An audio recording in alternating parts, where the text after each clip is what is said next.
morning. I'm Asha from Navodaya Medical College. I've done a research study about awareness of reproductive health among high school girls of Raichur under the guidance of Dr. Vijay Kulkarni, Department of Obstetrics and Gynecology, NMC Raichur. The term adolescence is derived from the Latin word adolescere, meaning to grow and to mature. It is the period between sexual maturity and the assumption of adult roles and responsibilities. Adolescents contribute to 22.8% of the population, and healthy adolescents make healthy adults. Increasing penetration of mass media has changed the social values and the societal behavior from stern conservatism to liberal interaction between both the sexes. As a result of this, the adolescents find themselves sandwiched between a glamorous Western influence and stern conservatism at home, which forbids discussions on sex.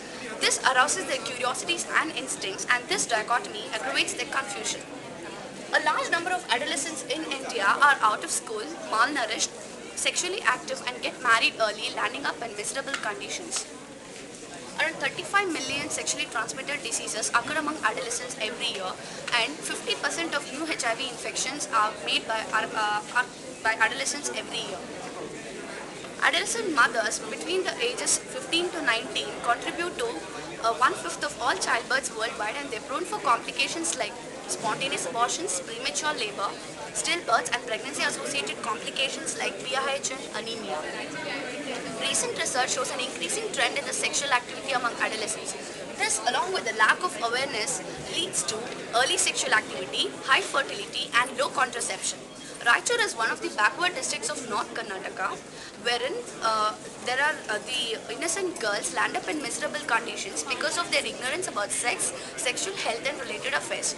Many cases of childhood sexual abuse, rape and abortions have been reported in the government general hospital here, taking away the joys and pleasure of the girls' lives.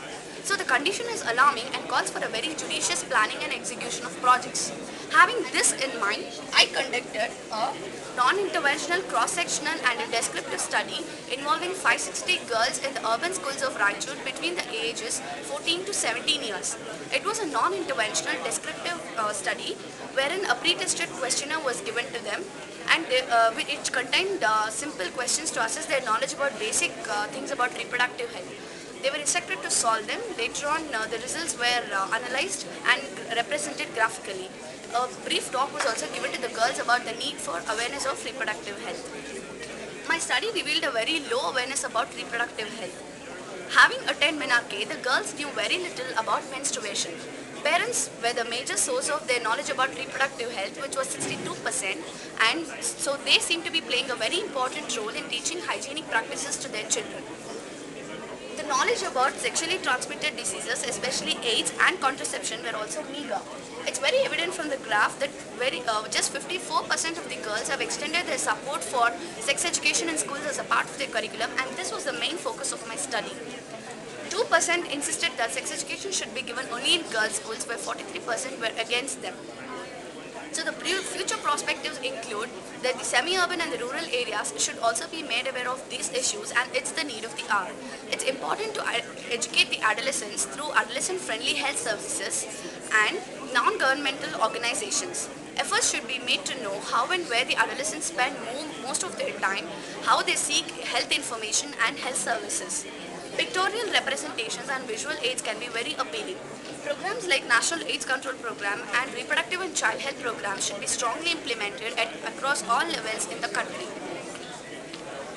Educating adolescents about reproductive health can be very helpful to create awareness about reproductive health and safeguarding their sexual health and well-being. So, sex education should be imparted in all schools for both boys and girls. I would like to thank the ICMR for giving me a very wonderful opportunity to carry on the research study and the short-term studentship research, and my thanks to Medicon for giving me a chance to present my paper here. Thank you.